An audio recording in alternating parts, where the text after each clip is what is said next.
émission comptant pour l'année 2021. Mais l'année 2022, Inch'Allah, si Dieu nous prête longue vie, à ce qu'on retrouve également cette merveilleuse année qui est une année sportive au Cameroun. On pourra vous faire aimer sur toute la ligne votre émission sportive. Mais pour l'instant, nous allons parler voilà, de la liste des 28 lions indomptable qui est déjà donc connue, et la question qu'on se pose au sein de cette liste est à savoir le regard qu'on peut porter voilà, sur l'ensemble des choix de monsieur Antonio Conceição, le technicien portugais. Et après cela, on pourra donc aussi parler voilà, de cette entrée en stage des Lions indomptables prévue donc pour le 27 décembre prochain de l'autre côté de Yaoundé. Et la question qui taraude l'esprit voilà, des avertus du sport, parce que l'ensemble des Camerounais rêvent que ce trophée qui a fait le tour, en fait on a reçu le trophée ici à Bafoussam il y a quelques jours seulement. L'ensemble des Camerounais voudraient que ce trophée reste au pays. Bon, la question qu'on se pose maintenant est donc celle de savoir entrer en stage tôt ou entrer tardive. De toutes les façons, on aura les experts sur ce plateau pour se prononcer sur cette question. Et on pourra aussi parler voilà, du fait que le président voilà, de la CAF, qui a été donc reçu par le numéro 1 en termes sportifs au Cameroun, à savoir son excellence Paul Biya. On parlera aussi de cette grande séance de travail qui a été donc effectuée par le COMEX, bien dirigé par son président, le président de l'Africa Foot, à savoir monsieur Samuel Eto'o. C'était donc de l'autre côté de Kribi, c'était mercredi passé. Et on parlera donc aussi des retombées au sorti donc de cette première séance de travail. Qu'est-ce qu'on peut retenir, quelles résolutions ces personnes ont réussi à prendre concernant donc cette première séance de travail. Sur le plateau, je suis avec le grand coach que vous connaissez très très bien. Il n'est plus à présenter, c'est un habitué des plateaux, que ce soit les plateaux radiophoniques ou encore les plateaux télévisés. Vous allez directement le connaître. On l'appelle Pierre Achille Bianca. Alors, monsieur Achille Bianca, bien le bonsoir et bienvenue. Bonsoir aux téléspectateurs oui. de votre chaîne la plus belle de la région. Oui. Vous savez qu'elle arrose la région de l'Ouest et du Nord-Ouest. Ouais. Donc je pense que nous allons être au niveau du débat pour que chacun essaie de comprendre le maximum possible les événements de la CAN que nous serons préparés, et ainsi que la venue de Samuel Eto'o, la Fédération camerounaise de football. Donc je pense que les téléspectateurs seront bien enrichis ce soir, et je pense qu'en attendant tous les autres panels qui viendront, je crois qu'il ne faudrait pas qu'on dise que nous sommes là parce que peut-être vous avez appelé d'un côté, et que l'autre côté, on va apporter peut-être des éclaircissements à sens unique, quoi. Voilà, donc je pense qu'on va se mettre à ce travail, et je peux déjà demander des excuses aux téléspectateurs parce que à plusieurs fois, même avant les élections, bon, mais maintenant je crois que tout est tranquille. Maintenant c'est l'union sacrée derrière l'office et derrière le football camerounais. Votre, je peux dire quoi, votre messie, quoi. Non, c'était, vous savez, ça peut être très facile. Je pense que nous avions pris jusqu'au bout, malgré qu'au niveau de la région de l'Ouest, nous n'avions pas gagné au niveau de la Ligue. Mais aujourd'hui, c'est le football camerounais qui a gagné avec sa présence à la Fédération et avec nos deux représentants qui sont au niveau du COMEX. D'accord, merci. Alors, mesdames, mesdemoiselles et messieurs, on s'en excuse déjà pour le léger retard accusé. Et on tient à vous rappeler que vous soyez à Douala, à Yaoundé, au Congo-Brazza, à l'Occident, vous avez la libre cour de regarder un parce que émettant sur satellite, c'est une chaîne internationale. Merci également de nous rétayer votre confiance. Alors, coach Achille Bianca, on doit tout d'abord, avant d'attaquer le premier thème, parler d'abord de l'arrivée des bus, parce qu'on est à quelques jours de la CAN. Les bus ont accosté de l'autre côté du port autonome de Douala il y a quelques heures seulement, et ça a été réceptionné par le ministre des Transports.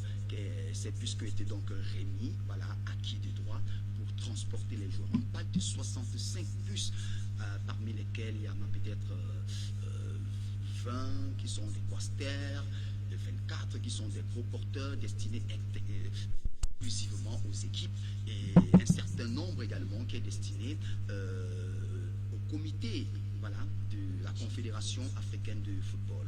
Alors, quel regard portez-vous sur ces bus-là?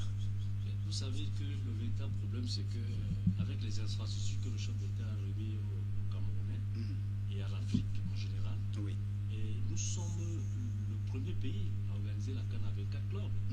Donc on ne pourrait pas faire ce que nous avions fait sur les stades et venir blaguer au niveau du transport. Donc je pense que ce que l'État camerounais a fait avec la CAF, c'est pour vouloir démontrer au monde entier que ce que la FIFA pensait de cette CAN, c'est plus qu'une Coupe du Monde que nous sommes en train d'organiser. Donc vous voyez déjà une première CAN.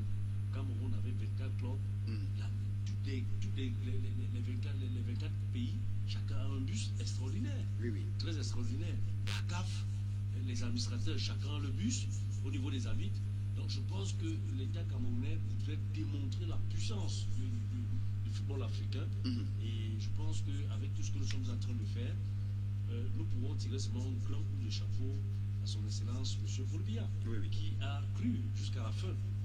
Et où, malgré l'ennemi, malgré tout ce qui tournait autour pour saboter, cette CAN, nous pourrons dire que le chef d'État a cru jusqu'à la dernière minute. Et aujourd'hui que le kick-off est donné, il est en train de démontrer, parce que même en Coupe du Monde, vous n'avez jamais vu ce qu'on se voit là, à l'aéroport. Parce qu'à la Coupe du Monde, vous allez voir, les clubs ont commencé, on voit seulement les bus qui arrivent au stade. Mais ici, au Cameroun, on démontre même l'arrivée des bus à l'aéroport, au port. Et des bus extempliés, avec le nom de chaque club sur le bus. Donc, je dis, c'est ce qui se passe en Coupe du Monde. Ça veut dire que nous, on ne voudrait pas voir ça au Cameroun sur le terrain. Mais au Cameroun, on démontre l'arrivée. Il ne faudrait pas qu'on dise qu'on a fabriqué ça sur place, on a pris la chaux, on a peinture, on a fait Non, le chef d'État a fait de la dentelle. Ça veut dire que apporter tous ces bus, vous pouvez savoir combien ça coûte un bus. Donc je pense que c'est déjà une autre victoire. Et ces gens vont comprendre que le Cameroun est un pays d'accueil, est un pays d'organisation. Et tout ce qu'on pourrait dire maintenant, on va arriver au terme avec nos lions et nos tables, qu'avec tous les efforts que l'État camerounais est en train de donner, nous avions l'obligation de prouver par A plus B que nous n'avions pas dormi. Mais et si nous prouvons que nous n'avons pas dormi et que nous sortons par la petite porte à cette Coupe d'Afrique, vraiment, tu ne vois pas que ce sera un très très grand échec pour le Cameroun. On a vu le cas avec le Gabon qui a organisé une très très belle Coupe d'Afrique 2017 mais qui est sorti au premier tour. Et si c'est le cas chez nous, parce qu'on est en train de mettre tous les moyens en jeu pour que la cérémonie, la compétition du premier jusqu'au dernier jour soit une compétition inoubliable. Mais sur le terrain maintenant, côté Lyon, si on n'y passe, on passe à côté. Ce que je pourrais vous dire, le public camerounais est celui-là qui aime le football. Donc, que nos lions et nos dames ne pensent pas qu'ils peuvent nous gâter la fête si on s'en fout du tout. Les Camerounais iront jouer au stade. Vous saviez, la plupart des Camerounais attendent ces stars qui sont là, les Mané, les Marès. Donc aujourd'hui, au niveau de l'équipe nationale, nous avons des stars. Mais le gros problème que le chef d'État voudrait montrer aux gens, c'est que l'Afrique peut faire des grandes choses. C'est ça le problème du défi. Parce que, vous savez, lorsqu'on parle du Coupe du Monde, on voit le nombre de places qu'on donne aux Africains. Lorsqu'on parle des infrastructures, on vous dit que les Européens sont plus avancés qu'en Afrique. Lorsqu'on parle d'organisation, on dit que l'Europe organise plus que les Africains. C'est pour cela qu'aujourd'hui, vous avez vu qu'ils ont vu les stades. Nous avions sorti des stades au standing qui sont comme en Europe. Ils voient l'organisation. D'autres maintenant sont en train de prendre autre chose, le vaccin. Donc c'est pour vous dire qu'ils sont en train de faire le maximum d'efforts pour que cette canne dans le monde entier ne parvienne pas à se voir. C'est pour cela que nous qui sommes Camerounais, qui sommes sportifs, ce n'est pas le résultat d'abord obligatoire des lions et des dames qui nous intéressent sur le terrain, c'est l'organisation. Parce que si on finit cette organisation, et que même si c'est le Sénégal, le qui vient jouer la finale, et que cette finale, on voit encore les stades toujours pleins, on voit l'organisation bien, impeccable. Mais on va comprendre que le Cameroun a fait un truc. Ils n'ont pas dit que c'est parce qu'ils ont organisé pour l'emporter. Donc c'est le véritable défi du chef de l'État. Et comme on le dit souvent, les Camerounais sont fair play. Vous saviez que lorsque les Lions jouent, vous pouvez gagner, ça joue mal, on va tirer sur vous. Les Lions vont jouer au stade, l'adversaire va plus mieux jouer, les Camerounais vont supporter l'adversaire. Et c'est ça qui est fantastique au Cameroun. On supporte le beau football. On supporte le beau football. On n'est pas obligé de supporter nos Lions, mais c'est que nous sommes bien obligés d'être derrière. C'est que cette canne pu se passer dans des très bonnes attitudes et avec toute l'organisation que le chef d'État a pu faire, qu'il a se reposer tranquillement en disant j'ai fait quelque chose en Afrique et dans le monde entier. D'accord. Alors, parlons toujours de ces bus, coach Achille Biaka. Est-ce que ce sont les bus des Camerounais ou bien c'est la fédération ou encore la Confédération africaine de football qui a mis ces bus-là à la disposition des nations qui vont compétir? C'est les forts camerounais. Si oui, au fait, ça veut dire qu'après la compétition, les bus vont rester au Cameroun ou bien... Non, écoutez, la simple chose, c'est qu'il y a un cahier de charge que la CAF a pu donner au Cameroun. Oui. Donc, avec ce cahier de charge, vous allez comprendre que les bus qui viennent, c'était une obligation dans le cahier de charge des Camerounais. Oui. Que chaque club doit avoir son bus, doit avoir ceci, cela. Aujourd'hui, les bus ont les estampilles de chaque nation. De chaque nation. Ça veut dire qu'après la CAN, on sera obligé que chaque pays rentre avec son bus. Les bus vont rester faire quoi dans notre pays? Non, je pense que la grandeur des Camerounais prouve qu'après... Donc, c'est-à-dire que ce sont des Camerounais qui ont acheté les bus et ils vont remettre à ces équipes-là. Est-ce que ce n'est pas un manque à gagner aux Camerounais qui en cherchent énormément d'argent? Parce qu'acheter un bus de cette envergure-là, c'est pas moins de 300 millions. Hein? Non, écoutez, lorsque vous voulez organiser quelque chose, vous aviez dépensé. Oui. Et c'est pour cela qu'on vous dit donc maintenant qu'ils savent qu'au niveau des entrées au stade, on est obligé de récupérer. Oui. C'est pour cela qu'on vous apporte maintenant pour dire qu'il faut des vaccins, il faut ceci, cela, pour que les Camerounais n'entrent pas au stade. Oui. Qu'on joue à des stades vides. Et qui seront perdants? C'est la nation camerounaise, la nation camerounaise qui serait perdante avec des moyens qu'ils ont mis dans les infrastructures, dans le transport, dans l'hôtellerie, tout ça. Donc aujourd'hui, la seule manière que la Fédération camerounaise de football et le ministère et l'État peuvent récupérer quelque chose, c'est au moins ces entrées dans les stades. Parce qu'il faut payer les entrées. Payer les entrées, on sait au moins qu'on peut revenir dans nos dépenses. Et si Dieu voulant, on arrive en finale et qu'on gagne cette finale, nous allons tout récupérer. Donc aujourd'hui, c'est un problème qui est en train de se passer. Et pour dire qu'après, on va aller se mettre à commander les prêts. Donc vous comprenez qu'on a un chef d'État qui réfléchit plus en avance et qui a compris tout cela. C'est pour cela que je pense que les bus nous diront rien. On pense qu'avec l'ampleur de M. Samuel de la Fédération, qui n'est pas n'importe qui, parce que tout ce qui est en train de se passer, il sait déjà. Et vous comprenez? Et comme il sait déjà, il est en train aussi de préparer ça avec le ministre, pour essayer de voir comment tout ce truc va se passer sans problème. D'accord, merci pour l'intervention, coach Achille Biaka. Alors, je vous invite à regarder avec moi et au même titre que les téléspectateurs à la maison, ce reportage fait par William Thiéché au sujet des bus qui sont arrivés au Cameroun de l'autre côté du port autonome de Douala. On y revient après avoir écouté l'information contenue dans ce reportage. Merci, Joël Dem, pour la réalisation.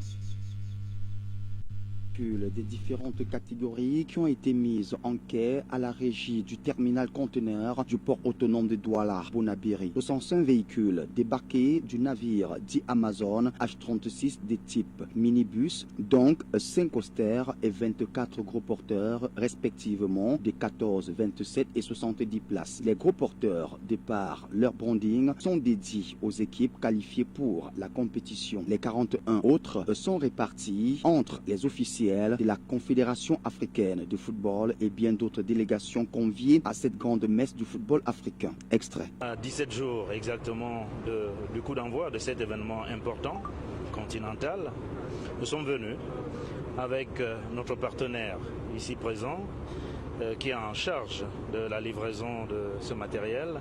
Nous sommes venus réceptionner ce matériel. Il arrive à très bon port.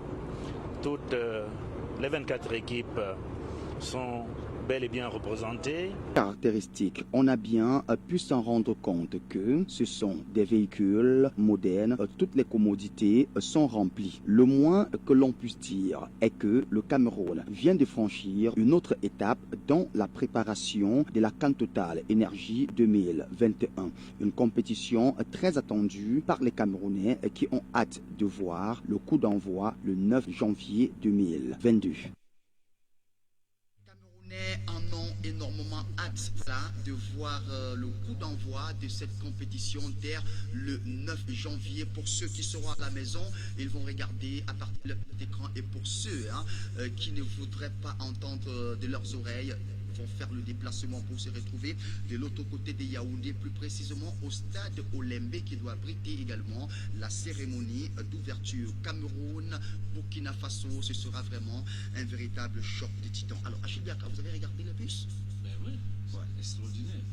Ce sont presque les bus de dernier estampille. Ouais. Moi, je pense que vous avez vu en plus, ces bus ont les couleurs de la nation. Je pense que c'est bien beau. Ouais. Et c'est très joli ce que le Cameroun est en train de démontrer. Ouais. Vous savez, c'est des choses comme ça qu'on voit à la Coupe du Monde, à la Champions League. La Champions League, au Canal, là. Ouais. Je pense que nous sommes bien en train d'arriver à ce niveau où on nous démontre les choses qu'on voit ailleurs. D'accord. Donc, tout ce qu'on pourrait dire, c'est félicitations au comité d'organisation qui est piloté par le chef de l'État et le ministre des Sports. Oui. Et tous ces gouverneurs et tous les dirigeants qui sont à l'intérieur. Donc, nous pouvons leur dire que bravo. La feuille de route du chef d'État a très bien mise en place. Ouais. Nous pensons maintenant que le 9, nous aurons nos premiers droits. On aura nos premiers choix points, Inch'Allah. D'accord. Alors, on parle maintenant de la liste des 28 lions indomptables qui est connue il y a plusieurs heures, parce qu'au départ, c'était une liste de 40 et 12, je pense, ont été donc éjectés de la liste à l'instar d'André Djoum, qui ne prendra pas part à cette Coupe d'Afrique des Nations à domicile. Voilà. Donc, il n'est pas le seul. Ils étaient au nombre de 12, si je pense bel et bien. Ils sont restés à 28. Alors, coach Achille Biaka, vous en tant que analyste sportif, observateur sportif, entraîneur de football, vous maîtrisez à la lettre le football. Quel regard portez-vous sur les choix de Antonio Conceição pour cette liste? Non, évidemment, vous savez que depuis les éliminatoires, la Coupe d'Afrique, la Coupe du Monde, le coach a commencé avec un groupe. Donc aujourd'hui, venir avec une liste de 23 et de 28, c'est pas surprenant, parce que c'est presque 90% des gamins qui ont joué les présélectionnés, tout ce qu'il est en train de faire. Peut-être dans sa liste, on attendait les extraordinaires. Les extraordinaires, c'est ceux qui étaient en négociation, en particulier avec lui. Les Joël, les Nico, tout consort, que nous connaissons déjà tous. Mais si ceux-là ne sont pas là, ceux qui sont là, c'est ceux qui méritent. Parce que c'est des gens qu'il a jaugés dans des matchs tests, dans tout ce qu'il a fait contre la Côte d'Ivoire. Vous savez, les gamins ne peuvent pas se mettre à travailler ainsi. Et maintenant, il a quand même des super joueurs qu'il attendait peut-être en cas de négociation, que si tout allait très bien, il pouvait y être là. Bon, et là, alors, je vais vous relancer concernant vraiment ces superbes joueurs-là, coach Achille Biaka. Bon, si chemin faisant, peut-être Nicolas Koulou appelle, dit bon voilà, j'ai réfléchi un peu tardivement, je vais retrouver la tanière, et ou encore Matip, je vais retrouver la tanière. Est-ce que le coach pourra donc revenir dans son effectif éjecter 2 joueurs? Non, vous savez, pour le moment, il est encore en train de travailler. Il a déjà sa liste de 28. Il peut peut-être bien injecter, mais maintenant, le véritable problème, c'est que, vous savez, une coupe qui se joue à la maison, il y a ce qu'on appelle la psychologie. Dans la psychologie, lorsque vous n'êtes pas peut-être dans la liste des 28, comme vous étiez au départ, et que peut-être la négociation n'a pas pu marcher, ça serait un peu très compliqué. On vous appelle pour venir renforcer les brèches. Donc maintenant, tout ce que nous pouvons dire, c'est que nous préparons une CAN. Dans la CAN que nous préparons, le coach a fait une liste de 28. La seule chose que nous pourrons dire, il est à quelques jours, à quelques semaines de la préparation de son groupe. Donc revenir maintenant, prendre une personne super pour mettre dedans, ça pourra frustrer les autres qui étaient déjà là. Et ceux qui ont commencé à jouer. Nous savions qu'après la Coupe d'Afrique, automatiquement nous avions un match très déterminant pour se qualifier pour la Coupe du Monde. Donc il faudrait savoir que même dans cette match de la Coupe d'Afrique, il y a une évaluation qui va se passer à interne. Ça veut dire que je peux être dans la liste de la Coupe d'Afrique, on peut arriver en finale, et en arrivant en finale à la dernière minute, le match le dernier match pour la Coupe du Monde, je ne suis pas dedans. Parce que peut-être mon évaluation n'a pas été mauvaise. Donc ça veut dire que tous ces joueurs même qui ne sont pas encore dedans, qui ne sont pas arrivés, la porte est toujours grandement ouverte pour eux par rapport à l'équipe nationale. Donc la seule chose que nous pouvions faire confiance maintenant, c'est le coach. Il a pris sa décision, il a pris une liste de 28, et ces 28, nous pensons qu'ils sont conscients de ce qui les attend à domicile. Parce que là, ce n'est pas ailleurs. Ça va se jouer à la maison. Il y a plus de pression qu'on joue à la maison. Hein. On s'est dit qu'on a plus d'avantages qu'on joue à domicile. Donc, nous pensons que les gars comme l'ambassadeur Roger Mila était officier de président de la fédération, les Sombana, ces grands qui ont eu cette pression à leur temps peuvent accompagner ces jeunes qui sont là pour essayer de leur dire que les gars, voici une pression. On a la chance que le président, l'honorable Emmanuel, l'ancien capitaine de Lyon, a joué 72 à domicile. Oui. Donc je pense que étant ancien comme celui-là, c'est des gens qui peuvent venir dire exactement ce que c'est que recevoir une coupe d'Afrique à domicile. Donc pour la liste, moi je préfère que les Camerounais comprennent que le moment n'est pas arrivé aux intrigues. Le moment est d'encourager les 28 qui sont là et d'encourager le staff qui a fait ce travail, et nous allons tous ensemble. Parce que si nous commençons en tant que techniciens à juger la liste de l'entraîneur sur place, ça veut dire que, vous saviez, lorsque les gamins vont commencer à comprendre ça, ils vont comprendre, c'est vrai, il faut juger. Parce qu'en jugeant, il faut aller au terrain, ça peut les booster le moral.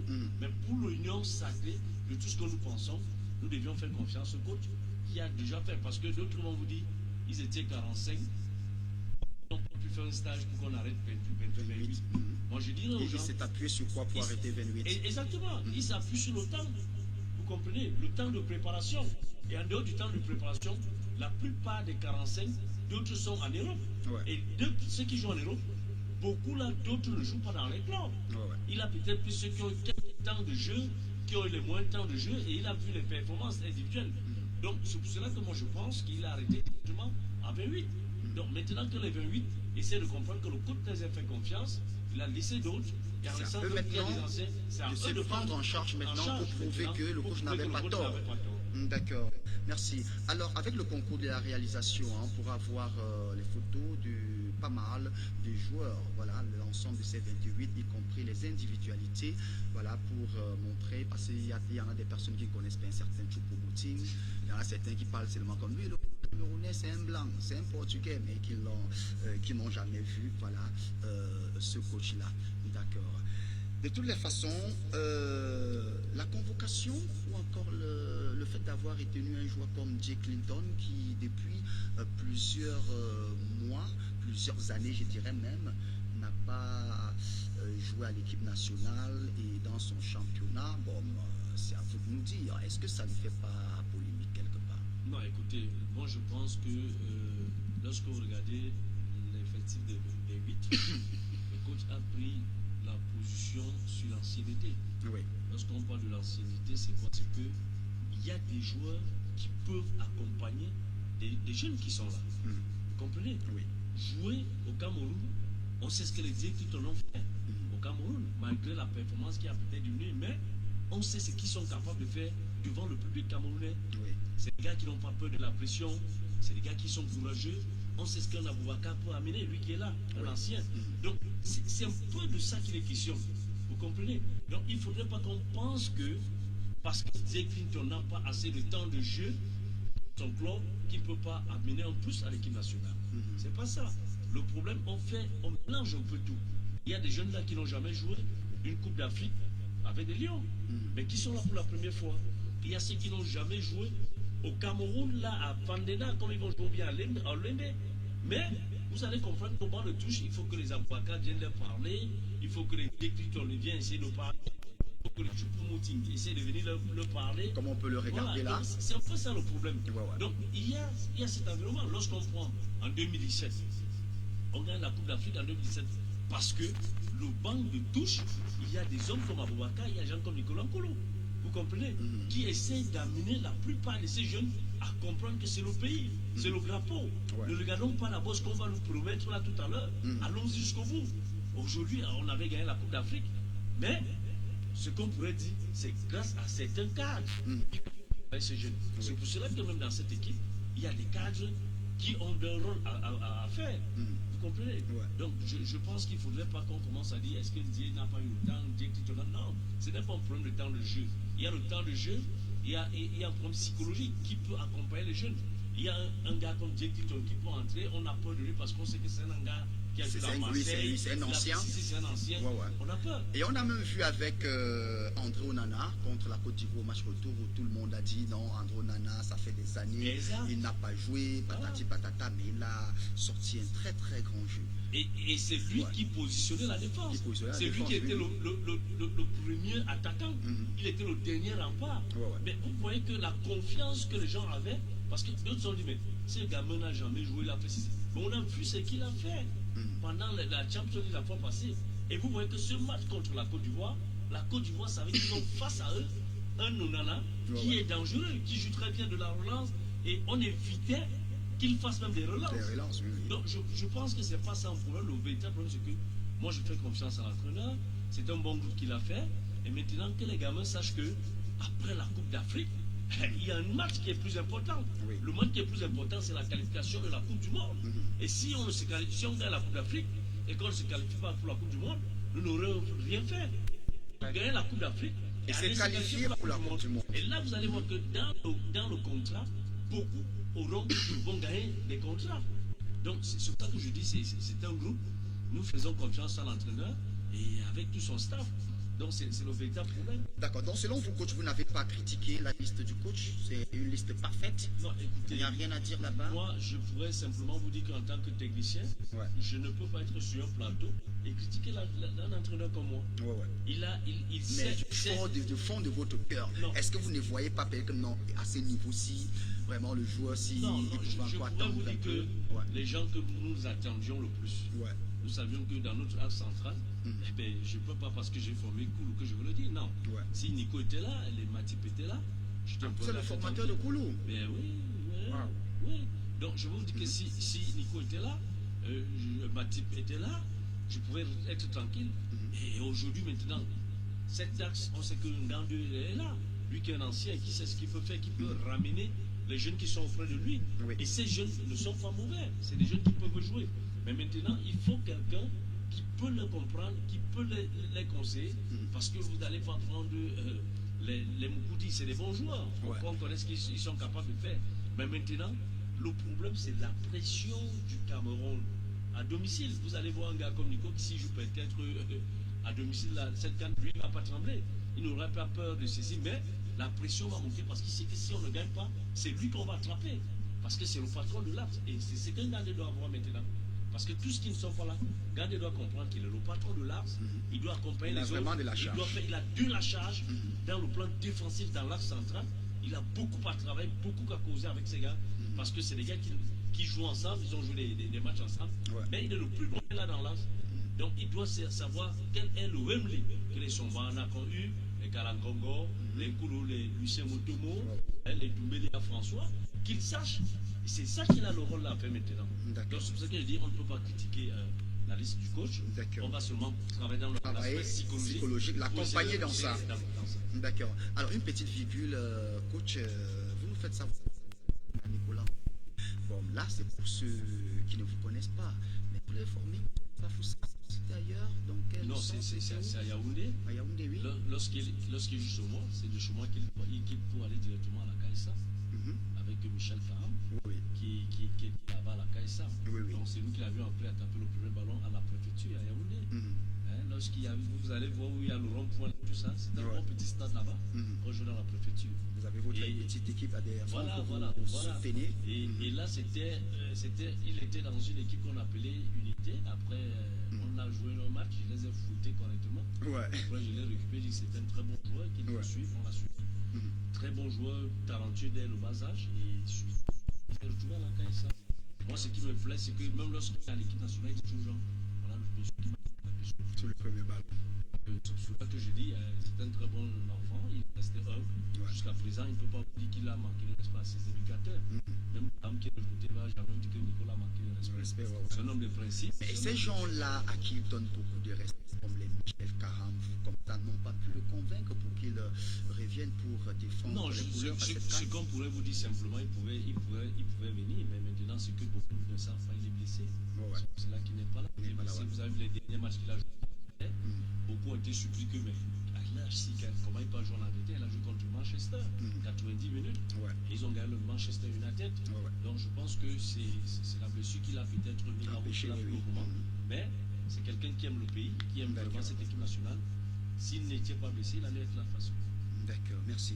Alors, avant d'entrer maintenant dans le prochain thème qui nous appellera à nous prononcer sur l'entrée en stage des Lions indomptables prévue donc pour le 27 décembre prochain, 2 jours après la célébration de l'arrivée de l'enfant Jésus, dont on a donné quand même le temps. On a quand même compris qu'il fallait que les lions se retrouvent en famille pour fêter, question de prendre aussi la bénédiction des papas, des grands-mères avant d'entrer en cage. Bon, on y reviendra. Je vous dirais que ils ne sont pas en repos. Vous allez comprendre que le 27, je vous dis que l'entraîneur a déjà donné le travail individuel de tout un chacun. Parce que vous allez voir, vous n'allez pas les voir dans les boîtes, vous n'allez pas voir manger n'importe comment.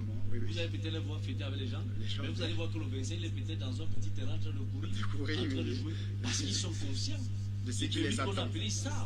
Donc vous allez constater que même les visites, ils vont beaucoup éviter les visites. Mais ils seront là peut-être pour faire de leur monde, de la charité, parce qu'ils voudraient la bénédiction, du public et des autres. Donc c'est un peu ça, ils ne vont pas se reposer. D'accord, on y reviendra. Mais je vous invite à regarder ce reportage sur les anciennes gloires qui ont fait la belle époque, l'histoire du football camerounais partant de la CAN jusqu'à la Coupe du Monde. Alors vous avez une belle idée. C'est un peu une question. Vous maîtrisez déjà. Est-ce que c'était donc, est-ce que c'est à point nommé qu'à la veille de la CAN, on célèbre également ces personnes-là? C'est extraordinaire. Vous savez que Samuel Eto'o-Fils a parlé d'un truc des anciens lions. C'est très important. Si aujourd'hui un jeune enfant va vous dire par exemple qu'il ne connaît pas qui est John Bonaventure, lui qui est de l'Ouest. Parce que vous saviez, dans la région de l'Ouest, on doit faire comprendre aux gens qu'il y a des gens de l'Ouest qui ont été à l'équipe nationale. Si on vous parle du parcours de John Bonaventure, on va parler des talents qui ont essayé de faire l'équipe nationale. On va parler de Len Simon qui ont fait l'équipe nationale. On va vous parler des sons qui est passé à l'Ouest. À l'Ouest, Donc, ça veut dire que dans les régions, on doit vous parler de cette gloire. Et aujourd'hui, au pays, si on ne vous parle pas de Roger Mila, Beléa, Bomé Frem, Guéa Jacques, Aoud Ibrahim, si on ne vous parle pas d'un motariste et Bouéjean Daniel qui était un petit détail qui était milieu de terrain, mais très efficace. Il y a des choses comme ça. Les enfants et nos gars que nous appelons devons les faire comprendre. Donc moi je pense qu'il faudrait que ces anciennes gloires, c'est une Coupe d'Afrique qui se passe au Cameroun, qu'ils aillent à côté de ces jeunes, leur parler de leur époque, leur dire ce qu'ils ont gagné. Aujourd'hui, si on vous dit que Roger Mila n'a rien gagné du football, les gens seront surpris, il n'a rien gagné avec tout ce qu'il a fait à son temps. Si on vous parle d'un Guéa qui avait 2 mètres, 3 mètres, très grand, mais qui jouait sur le couloir, mais aujourd'hui on va vous dire que si un gars à la taille d'un Guéa, on vous dit il ne peut pas jouer au jeu parce qu'il est là. Il vient jouer au jeu, ou bien jouer au basket. Ou bien on va l'envoyer plutôt au basket. Voilà, ou au basket. Donc je pense que c'est important de rappeler des anciennes gloires comme ça. Mais et si peut-être à la veille de cette CAN, ou bien peut-être à moins une semaine comme ça, on embellissait l'entrée de chaque ville qui devrait accueillir l'une des poules, ou encore dans l'ensemble des 10 régions, parce que la CAN c'est pour toutes les 10 régions. C'est toutes les 10 régions. Oui, c'est pas que comme on a choisi peut-être 6, les autres sont lésés pour toutes les 10 régions. C'est le pays. On partait dans chaque région, à l'entrée de chaque ville, chaque capitale, entrée et sortie, on mettait les photos grandeur nature des anciennes gloires, c'est-à-dire à Bafoussam on peut mettre Jérémy Dita, on peut mettre à l'ouest, on peut mettre peut-être, ils sont nombreux, qu'on pourrait mettre. Est-ce que ça ne devait pas être quelque chose de bien? Exactement, moi je pense que le comité d'organisation, peut-être c'est un truc qui les a échappés, mais maintenant je pense que ce qu'on fera simplement, c'est de mettre des photos peut-être des anciennes gloires et des jeunes.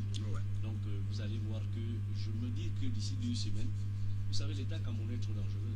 Vous savez que votre émission est suivie partout ailleurs.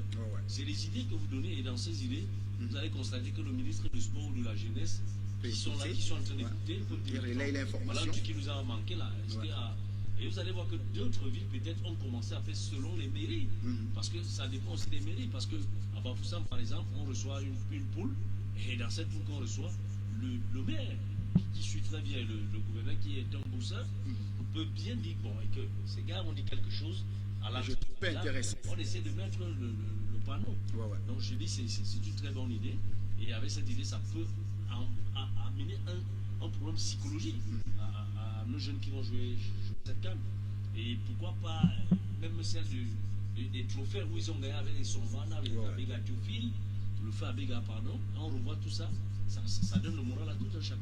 D'accord. Nous allons aller regarder ce reportage qui met en relief le parcours des lions indomptables de l'épopée 90, Roger Mila, Jonke Bonaventure, Benjamin Massing, Eugène Ekeke, ils étaient très très nombreux, voilà, et d'autres sont même déjà partis, le capitaine, on l'appelait capitaine emblématique, voilà, Tatou Stéphane, paix à son âme, vraiment, il devait être très très content de recevoir cette canne, mais dommage, même dans les cieux, tu es en train de vivre, tu vas vivre cette canne.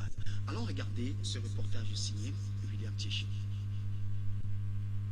Si le Cameroun est aujourd'hui une grande nation de football, ce n'est pas seulement grâce aux 5 Coupes d'Afrique qu'il a remporté. Les Lions indomptables jouissent également d'un pédigré international, surtout depuis la Coupe du Monde 1990. Dans un stade comble de San Siro à Milan, les Lions jouent l'Argentine de la légende Diego Armando Maradona. Un match mythique supposé être perdu d'avance par les Camerounais que le sélectionneur Albi Celesti verra s'échapper malgré sa supériorité. Sur un magnifique coup de tête de François Omambiyik à la 67e minute, les coéquipiers de Benjamin Massing à 9 contre 11 vont défaire la meilleure équipe du monde. Après avoir plié l'Argentine, le Cameroun va s'attaquer à la Roumanie. L'heure de l'espoir va céder sa place à la confirmation. C'est le vieux lion Albert Roger Mila, auteur d'un doublé à la 76e et 86e minute. Le double ballon d'or africain sera sans pitié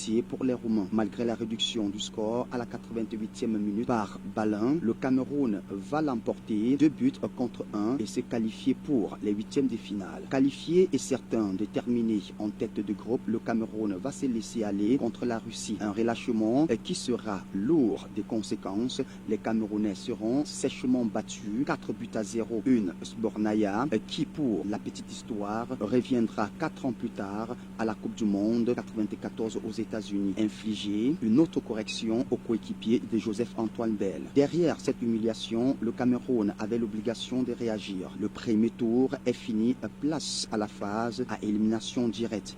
La tension monte et la moindre erreur peut être fatale. Prudente, les deux nations iront jusqu'aux prolongations pour se départager. Une lutte acharnée qui tournera à la faveur du Cameroun, vainqueur une fois de plus grâce au doublé de Roger Mila contre une réalisation de Relin sans conséquence. Au score final, 2 buts à 1. Le Cameroun devient la première sélection africaine à se qualifier pour les quarts de finale d'une Coupe du Monde. Les succès du Cameroun sur l'Argentine de Diego Maradona, la Roumanie d'Agui et la Colombie de Valderraman laissent présager une fin heureuse face à l'Angleterre de Paul Gascoigne et de Peter Shilton. Un choc contre les inventeurs du football que les Camerounais vont pourtant bien débuter grâce une fois de plus à Roger Mila, des grands jours à l'origine du penalty transformé par Emmanuel Koundé à la 61e minute. Eugène Ekeke marque le second but à la 65e minute et le Cameroun mène désormais 2 buts à 1. Un avantage qui va durer jusqu'à la 83e minute et l'égalisation de Gary Lineker sur tir au but. Un deuxième coup de pied de surface, le doublé de Lineker et le Cameroun sort avec les honneurs.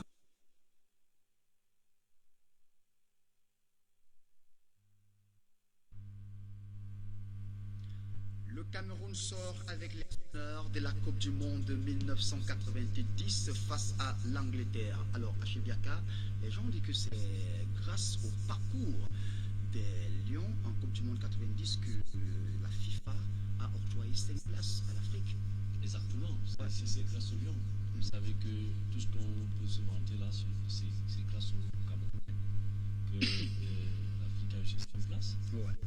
Et bien sûr que ce match contre l'Angleterre, tous les Africains étaient derrière, parce qu'ils savaient ce qui allait se passer. Vous savez que la plupart des chefs d'État ont reçu même Roger Mila.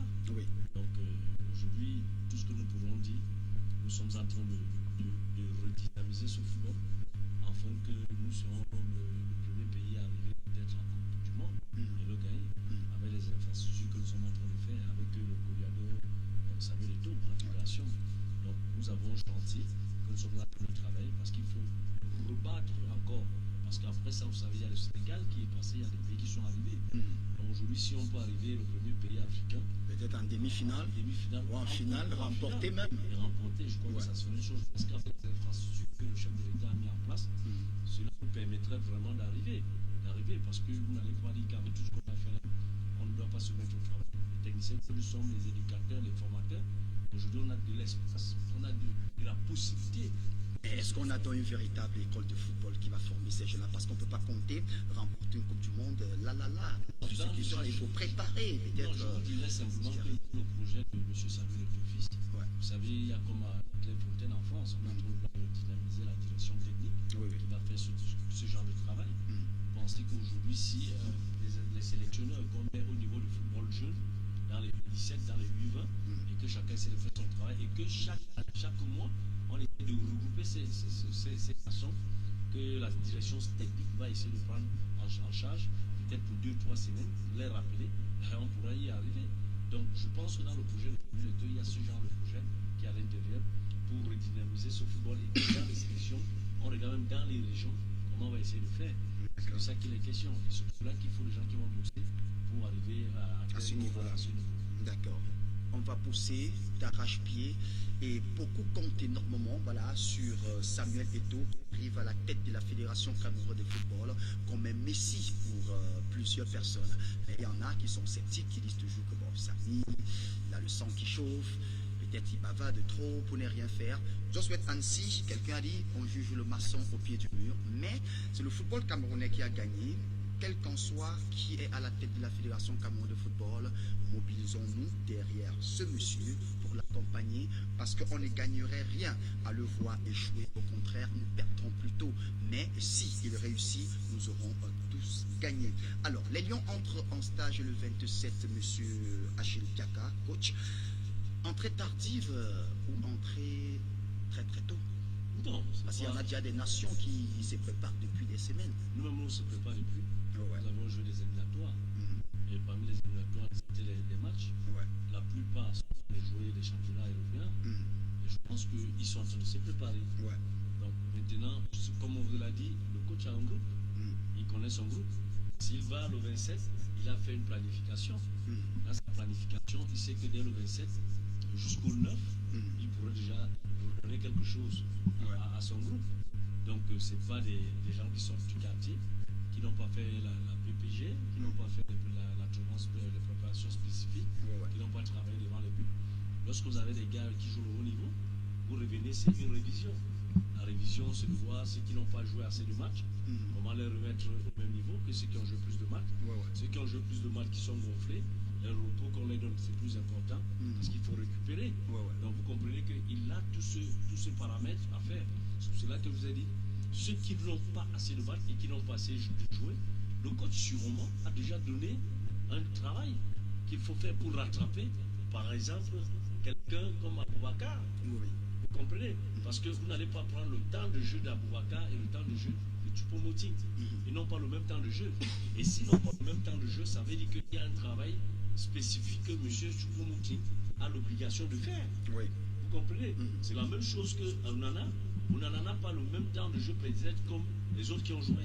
Donc, ils ont un travail. Et ce qui fait en sorte que lorsqu'ils se retrouvent en sélection, vous allez constater que le coach qui a donné un plan de travail, même où il était dans son pays, il était en train de travailler. Il y avait le surplus.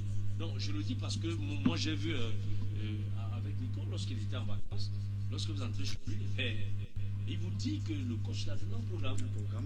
Un programme. Avant qu'il aille en Angleterre, là, il avait un programme.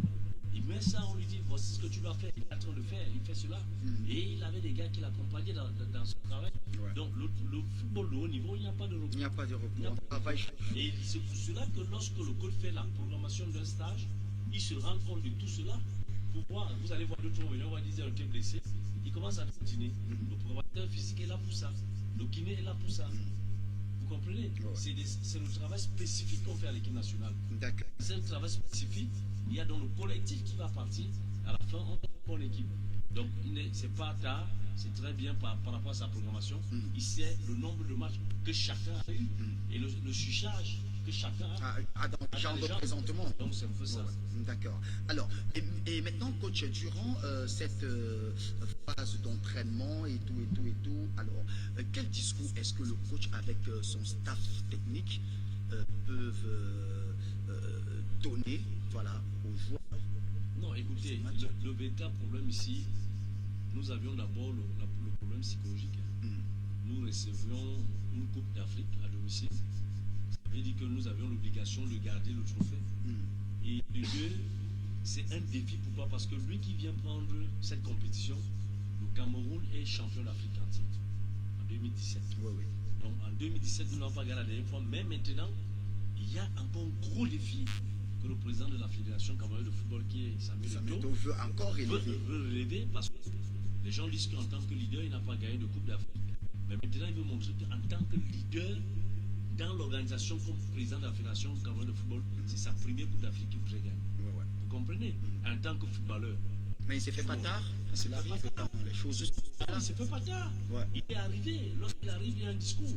C'est pour ça qu'il vous dit que la chance que cela a, c'est que c'est un ancien footballeur qui est à la tête de la Fédération camerounaise de football, qui a tout gagné jusqu'à Néron. Mais est-ce que alors la posture que Samuel Eto'o occupe maintenant, au point où il donne des discours, sa posture ne pourra pas influencer peut-être sur les choix du coach? Non, écoutez, le coach a fait sa sélection. Vous n'avez pas vu où Samuel Eto'o a mis la griffe? Peut-être lors ça veut dire qu'il a fait confiance à la sélection de Consociation. Et si vous vous rappelez bien, au tirage, au sort, qu'est-ce qu'il a dit? Il a dit, nous faisons confiance à l'entraîneur et qui sait que le Cameroun l'attend. Vous avez suivi?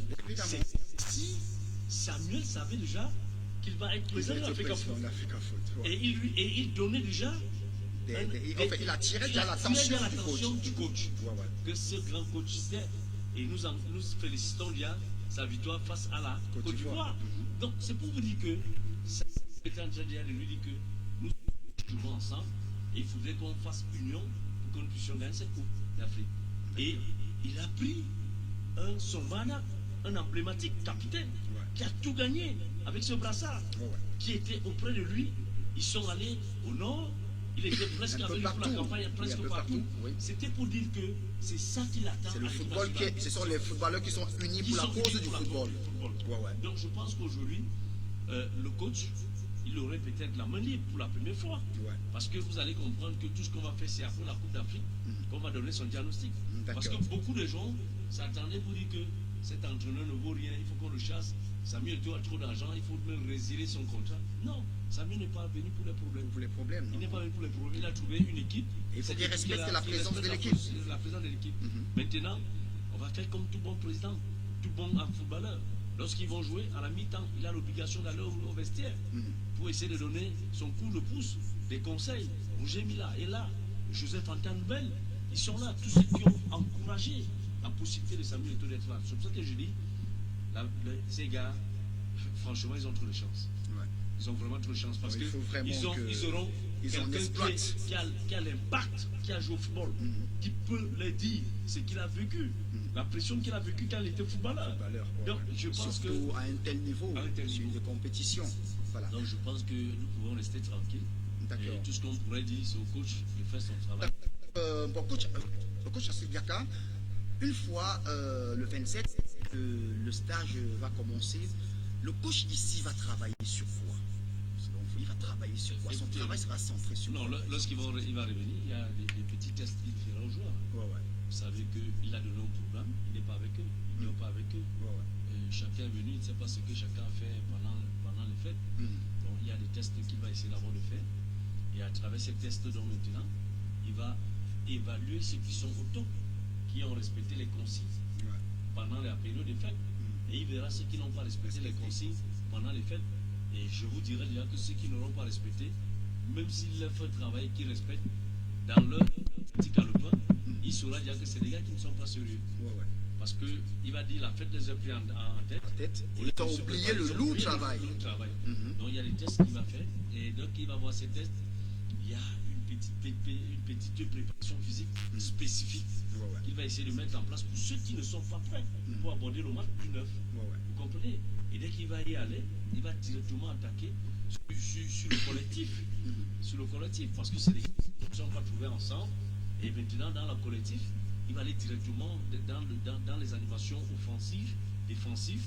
Et maintenant, dans l'animation offensive, défensive, dans l'animation offensive, il faut voir le groupe du collectif qui peut nous faire marquer le but. Pour qu'on essaie de rire à la télé ou à la maison. Et dans le groupe défensif, il va voir comment le bloc équipe peut essayer de jouer. Est-ce qu'on peut attaquer haut? Est-ce qu'on peut attaquer médiane? Est-ce qu'on peut attaquer bas contre telle équipe, contre tel pays? Et aussi les vidéos des adversaires. Qu'il essaie de voir quels sont les points forts de l'adversaire, quels sont les points faibles. Et tout ça, ils vont essayer de travailler pour donner des tâches à chacun d'essayer de faire, de chaque compartiment. C'est pour ça que vous allez voir parfois, vous voyez un petit jeu réduit. Complètement, on voit les petits goals. Ah oui, aux entraînements, on voyait les petits goals. On a divisé le stade en 4, on joue un secteur. C'est des animations qu'il est en train de travailler. Et c'est des compartiments qu'il est en train de travailler. Vous allez voir par exemple devant les goals, on frappe. C'est la finition qui travaille. Donc, c'est tout ça qu'il va essayer de réviser. Et quand il va réviser tout ça, vous allez voir qu'à moins 72 heures, il y a une petite opposition qu'il peut faire. Et quand il va faire cette opposition, c'est pour voir maintenant tout ce qu'il a fait. Est-ce que ça finit?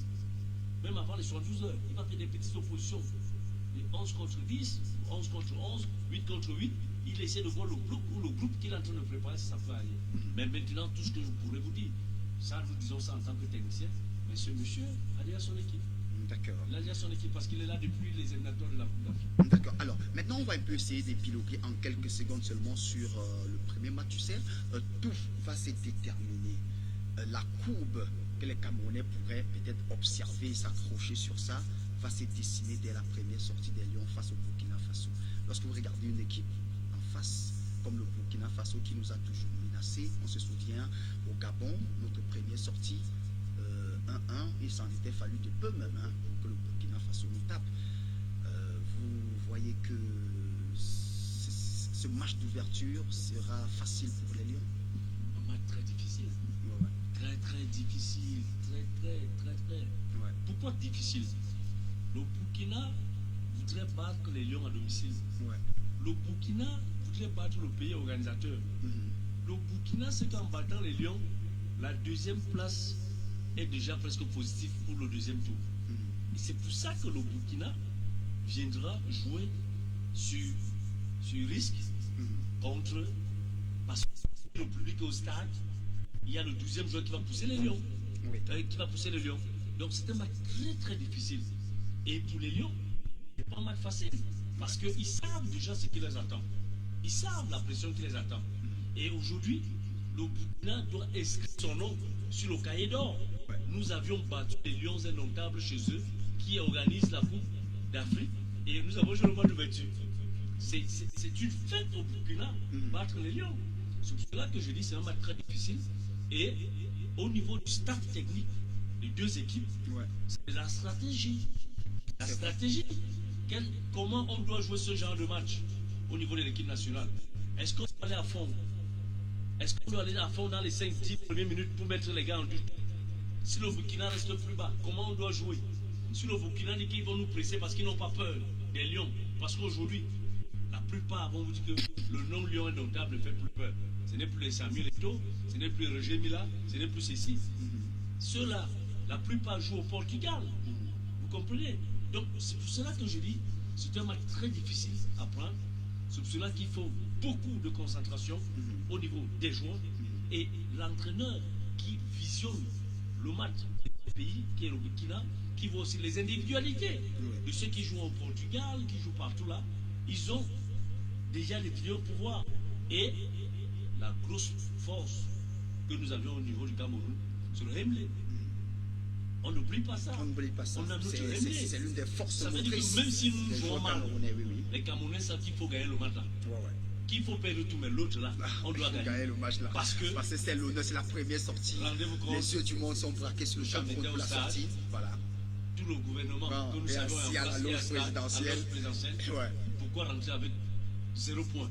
Pourquoi rentrer avec 1 point? C'est le premier Hemley que nous aurons.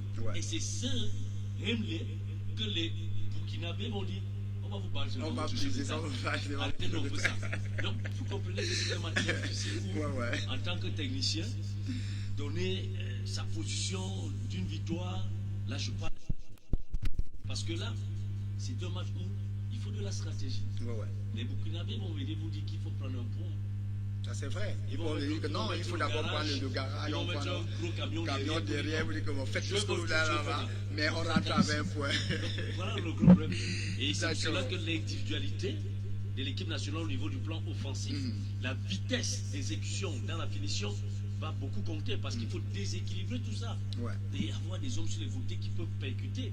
Parce que si on n'a pas des hommes qui peuvent percuter sur le côté, on n'a pas quelqu'un qui peut être derrière Aboubacar pour la dernière bonne passe et qui peut aussi percuter. Nous serons, on risque de prendre ce match à la légère, on finira avec un point. On finira avec un point, peut-être même pas regretter. Parce qu'un contre-attaque du Burkina, s'ils marquent avant nous, ils vont vraiment aller dormir derrière. Ils vont dormir derrière. Ils vont construire une véritable muraille de Chine. D'accord. Et maintenant, les clubs européens disent qu'ils vont libérer leurs joueurs. Ils ont quand même accepté qu'ils vont libérer leurs joueurs le 2 janvier. À partir du 2 janvier, ils vont libérer les joueurs. Vous êtes au courant? Est-ce qu'ils avaient là le choix?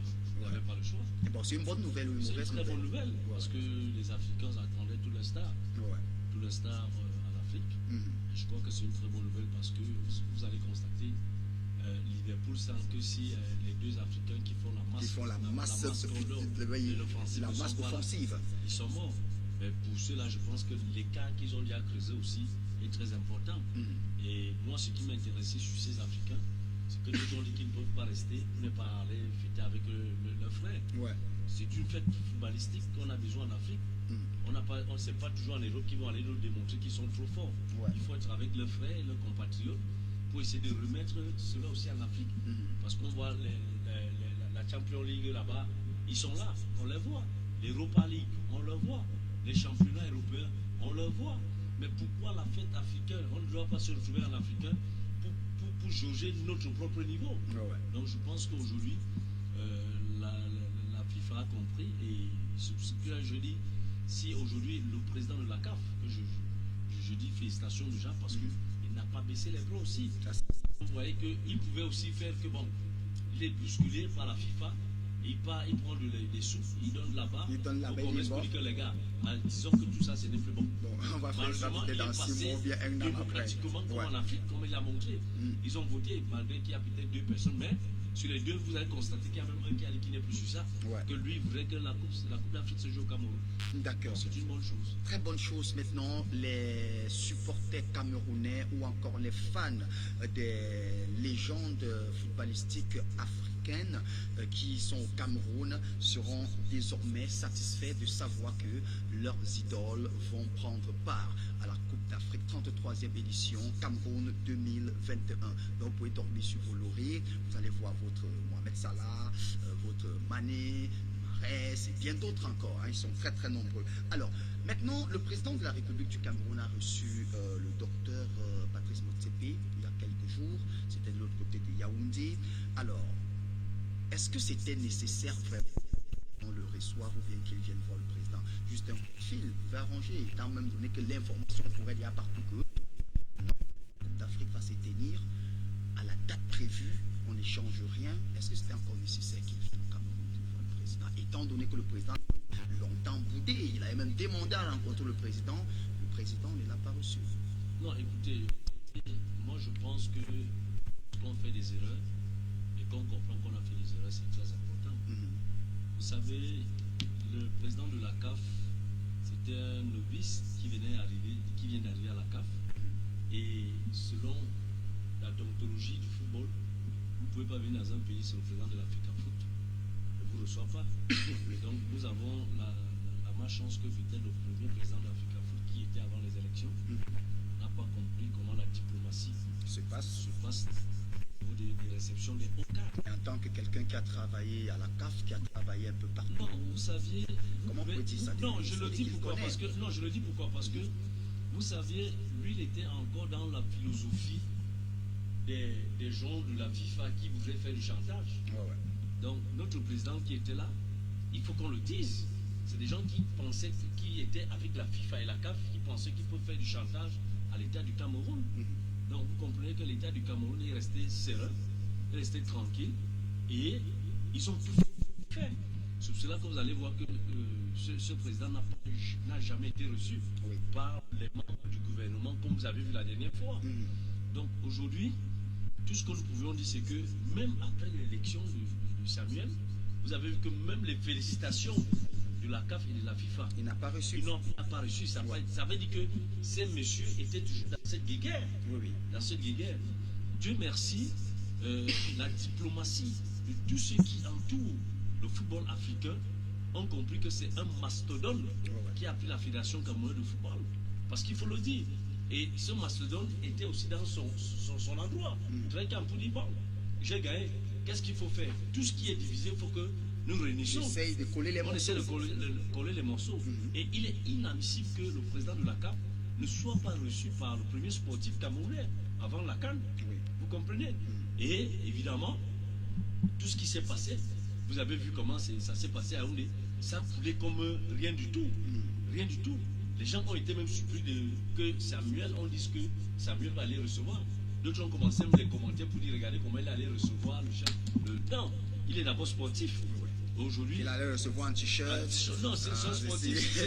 C'est relax, man. Après, vous savez que la présidence. Le jour qu'il porte les vestes, on dit que est-ce que tu es mannequin pour porter les vestes? Vous savez comment il est accompagné? Il accompagne le président de la CAF. Et le plus important, c'est qu'après la réception du président de la CAF par notre premier sportif, son excellence Paul Biya, vous avez vu la suite. Le président de la CAF a demandé à Samuel de l'accompagner.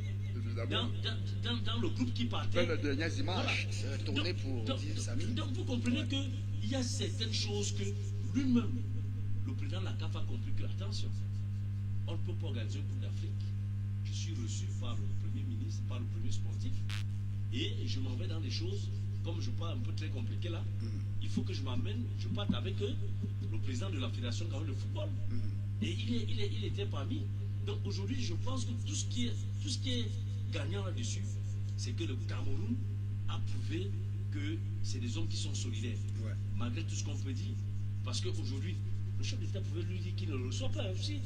Mais on ne sait pas la diplomatie et la politique à laquelle tout l'organe suprême qui est à côté de Samuel Eto'o et du ministre de la Jeunesse ont fait pour que ce monsieur soit reçu.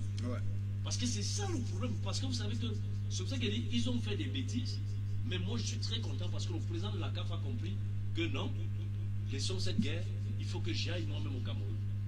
Parce que quelque part, j'avais plutôt peur lorsque le président de la CAF demandait que le président, il demandait un tête-à-tête avec le président et un tête-à-tête qui devait être conduit par Samuel Eto'o. J'avais peur que la même chose qui s'est produite avec Amat ne se produise, que peut-être Eto'o disait que bon, pardon, va-t-il la vérité au père là.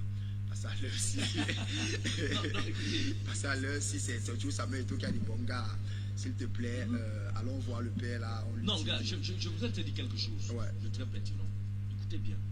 Le véritable que lorsque Samuel, vous aviez ça dans la tête parce que la mère est partie. Non.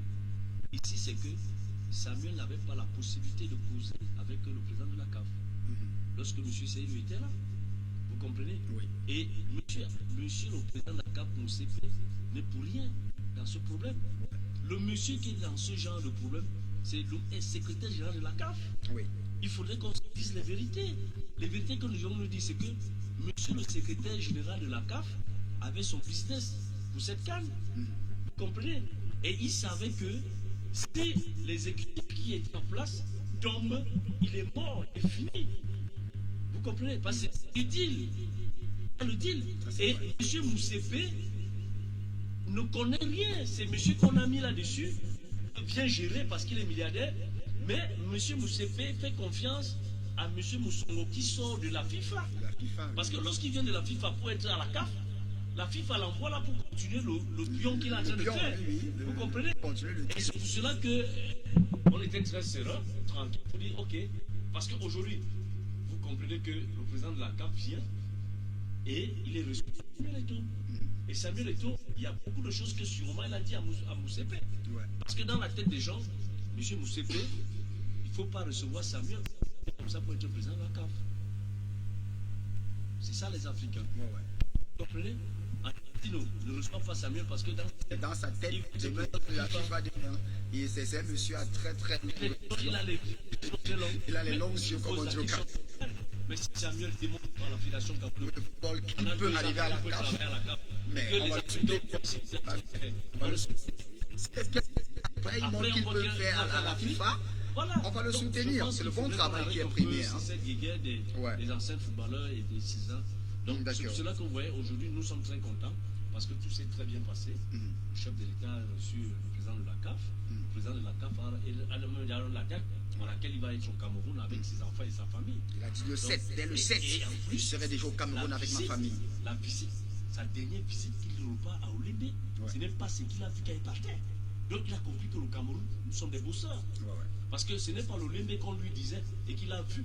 Parce qu'on partait de donner les photos. Mais il y a quand même un problème d'attendre la dernière minute pour être dos au mur, pour crier sur tous les toits, donnez-nous des moratoires pour loger. Écoutez, le problème, nous ne pouvons pas entrer dans ça.